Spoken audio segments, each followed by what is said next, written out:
Ladies and gentlemen, thank you very much for this opportunity. We'd like to take the time today to explain to you and to talk to you about who Pacific Historic Parks is and what we do.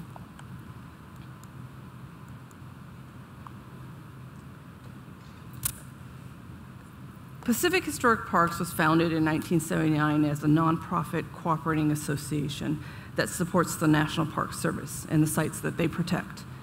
Proceeds of Pacific Historic Parks fund education materials, museum exhibits, and interpretive programs. Pacific Historic Parks' mission is to support the USS Arizona Memorial and other Pacific historic locations through education, interpretation, research, preservation, restoration, to perpetuate the memory of the events and honor the people of these sites.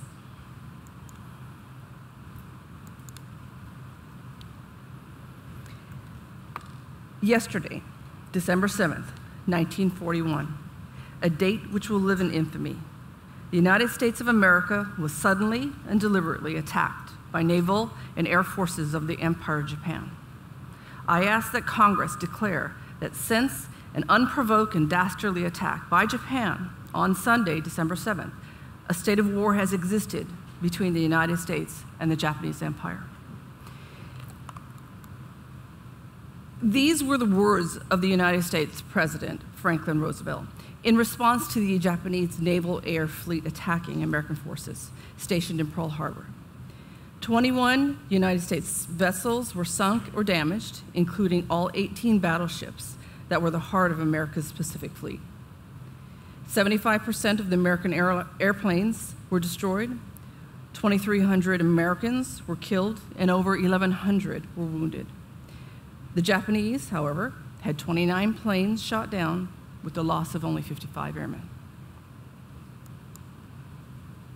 The Japanese attack on Pearl Harbor helped shape America and its role in the world. Out of the smoke and flames of Pearl Harbor, a new nation emerged, one that would actively confront threats to world peace. The shock and the rage of the attack ignited a fighting spirit in America never before seen. The outrage led to the adoption of the slogan, "Remember Pearl Harbor," as the nation rallied to the war effort. Volunteers flooded recruiting centers in America's industrial might geared to war. The site today represents a pivotal moment in U.S. history. In December 2008, the executive order established World War II Valor in the Pacific National Monument. And the National Park Service was directed to manage World War II sites in Oahu, including the USS Arizona Memorial, the USS Oklahoma, and the USS Utah. The USS Arizona Memorial was built on top of a sunken ship. Wrecks like the Arizona are inherently unstable, so the memorial cannot touch the ship itself. Instead, the heavy concrete structure rests on pillars driven right into the harbor. The shape allows for a stable distribution of the weight of the pillars so that the structure is suspended above the ship. Today, just under 2 million people from all over the world visit the memorial every year. The USS Arizona Memorial honors the 1,177 crewmen who died as a result of the attack. The hull is a tomb for more than 900 sailors who remain within. This memorial at this former battlefield embodies a lesson of our past and our vision for the future. Its legacy is the assurance that we will never forget Pearl Harbor. What I'd like to do now is to turn over this presentation to my education manager to continue.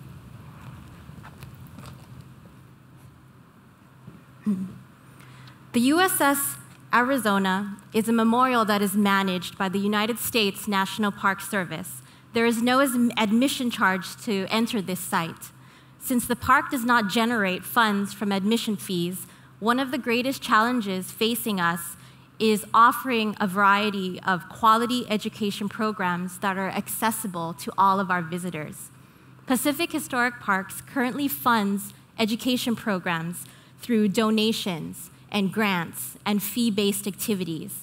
We also recognize that youth are the key to perpetuating the history and the memory of Pearl Harbor. I'm going to highlight a few education programs that are key components of our education programs that we offer to children so that they can observe this battlefield as a symbolic place for commemoration. We do this by making tangible connections for our youth at this site. A book was designed to help children understand the history of Pearl Harbor. The word keki means child in Hawaii, and this book was designed for the youngest visitors in mind.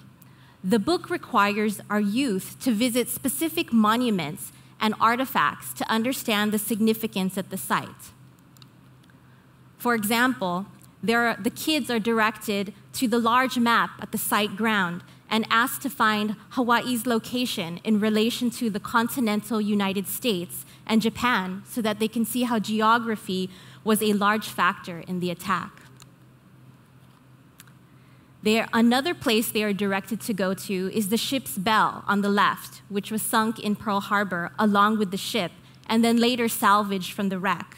Using this tangible artifact, youth can learn about the sailor's experience as a USS Arizona soldier, and they can see that the bell was the center of life on board for many of the soldiers.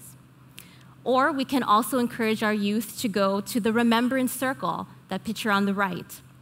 And it is a memorial that recognizes all those that were killed, including the civilian casualties. There are over 2,300 people listed, and the Junior Ranger book has encouraged our youth with discussion questions and prompts them to reflect on the great cost of this attack. A second key component that we've offered at Pacific Historic Parks at Pearl Harbor is what we call the Sadako Peace Crane Project. Pacific Historic Parks promotes literacy while educating about the war through a book called Sadako and the Thousand Paper Cranes. The story follows the life of a young girl named Sadako Sasaki, who becomes gravely ill and eventually dies from the after effects of the atom bomb that was dropped on her hometown of Hiroshima, Japan. We host an education program that involves the reading of this book and then folding 1,000 paper cranes in Sadako's honor. Paper cranes are a symbol of peace and healing. In 2012, the Sasaki family graciously offered to donate one of the last paper cranes that was folded by Sadako before her death. A local Hawaiian school called Punahou became involved with the fundraising of the Sadako exhibit at Pearl Harbor after the crane was donated. The students raised more than $6,000, which became part of the funds used to build the new exhibit in Pearl Harbor. And here's the paper crane on display today. Masahiro Sasaki, Sadako's brother, is seen here at the memorial and is placing a wreath with Lauren Bruner, a USS Arizona survivor, during the ceremony that unveiled her paper crane. It is very significant that the paper crane is now exhibited at Pearl Harbor, the site where the Pacific War began for America. Showing this united front to promote peace touched the community and inspired our youth. Today, Punahou students and faculty continue to share Sadako's legacy and her message by visiting Pearl Harbor almost every month of the school year with student volunteers and Japanese language teachers to tell park visitors about Sadako's story and to teach other visitors how to fold paper cranes so that it can be collected and mailed to Hiroshima. School groups visit the USS Arizona Memorial as a way to help the educators achieve the ongoing objectives in their school curriculum. Pacific Historic Parks educators have created ready-made curriculum and collaborate with local teachers to visit the students in the classroom and to give a presentation that shares the story of what happened at the site. A few days later, the students then come to visit the memorial, and they will then focus on specific topics related to their appropriate age level and the grade and the subject they are covering. So it may be change over time, women in war, science, technology, math topics, or legacies of Pearl Harbor. Our biggest obstacle that prevents local Hawaiian students from coming to the memorial is transportation to the site. This year, Pacific Historic Parks received a grant from the National Park Foundation that will allow us to bus in over 1,000 students from locally underserved areas of the Waianae and Nanakuli area. We are continually looking to find grants and raise donations to pay for student busing to come to visit this memorial. As we talk about tangible resources, beyond the memorial are the people who witnessed the Pearl Harbor attack. Pacific Historic Parks has a very close relationship that we've nurtured with the Pearl Harbor survivors. They are dedicated and have supported education by coming weekly and sometimes daily to the memorial to sign autographs or share their stories with the visitors. A fading voice, these volunteers are among the last eyewitnesses of the attack, such as the gentleman on the right, who is Pearl Harbor survivor Everett Highland, and he passes his story on to the next generation. Or Jimmy Lee on the left. He was only 11 years old on December 7, 1941, and he and his family lived on a farm on the shores of Pearl Harbor. By listening to Pearl Harbor survivors, children can hear the personal side of the event, providing them with the insight that they can find nowhere else, with a connection to help them understand the magnitude of the event. In sustaining the programs we described here, Pacific Historic Parks has had to find ways of funding in order to offer free programs. In 2016, Pacific Historic Parks developed an app that can be used from a smartphone and a VR headset. Youth could relive the events of December 7, 1941 by engaging in a virtual reality experience at Pearl Harbor.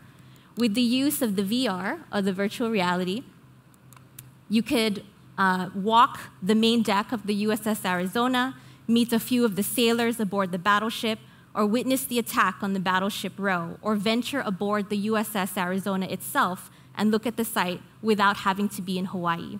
We have a video here. I think that's why it's a screen. So perhaps we could show that. Okay. All right. Now this is the one I want. 755. Yeah. This is that. Yeah, that's great.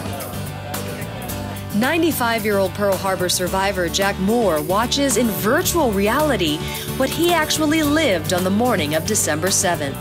Go ahead and look down. Down further. Oh! Whoa! Whoa! Tell me it's alive. And then there's a... With high-tech goggles and a virtual reality app by Pacific Historic Parks, the images of planes in the sky and battleships on fire come to life. Moore was on board the USS Sacramento during Japan's sneak attack. The first few minutes I looked up into the sun and I said to myself, this is going to be my last day alive. It's a rich 75-year history now made for millennials. The Pacific Historic Parks held a reception at the Pearl Harbor Visitor Center where visitors can virtually tour the attack on Battleship Roe, walk the decks of the USS Arizona, and visit the Arizona Memorial.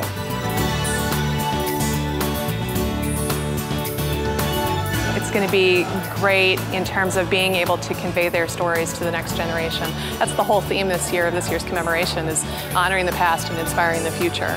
And that's what motivates 96-year-old Pearl Harbor survivor and Kailua resident Al Rodriguez. I like to tell my story so they can pass on the story to the next generation, so they know how many of these brave men and women, what they did to save our country.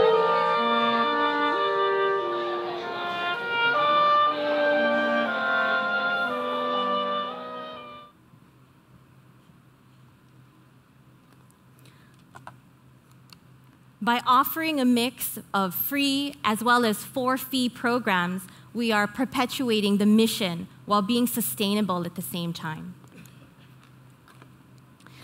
Here are some of our reflections as an organization whose mission is to educate the next leaders of our country about these important stories that have been found here at Pearl Harbor.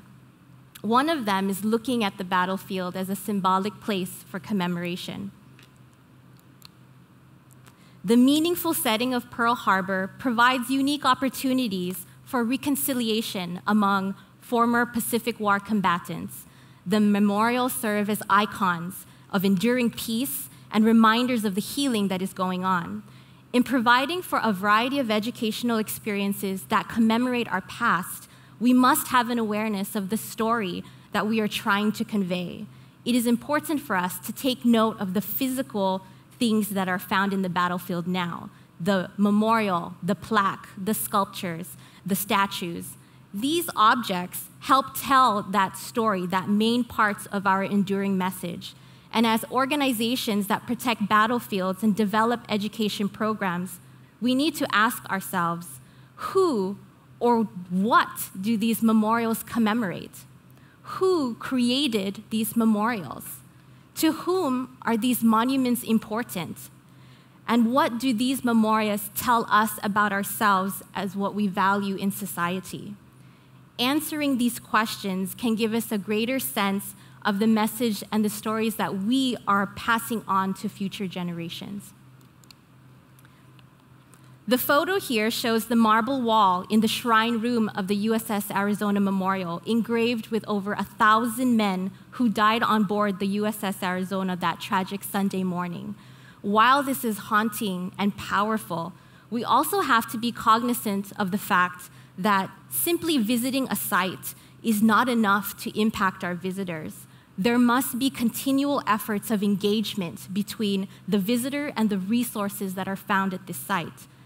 As leaders in our organizations that commemorate, we have to continually find ways to make the sacrifices of these people before us relevant and meaningful. We have to help that visitor answer the question, what does this story mean to me?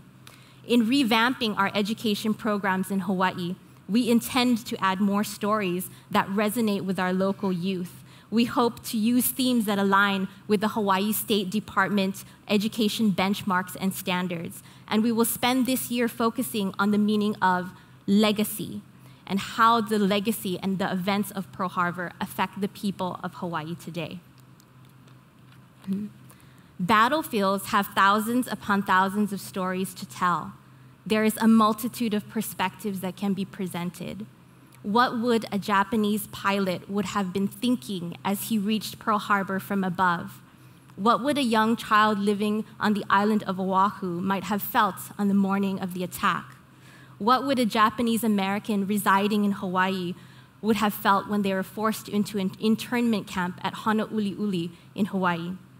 When looking at an event, there's always more than one perspective or approach or point of view. It is a very good exercise to spend time thinking about why different groups may see the same event in different ways. Oftentimes, a different story will emerge when those multiple perspectives are put together. The result is an enriched historical understanding. And our final reflection here today to share with you is a key component in educating about the past for us is about fostering stewardship. Involving our youth means opening up avenues for individuals to take action and to be part of the preservation of the site. It may take shape in being a docent at the visitor center. It might mean helping another visitor learn how to fold a paper crane, or it could mean manning a donation table.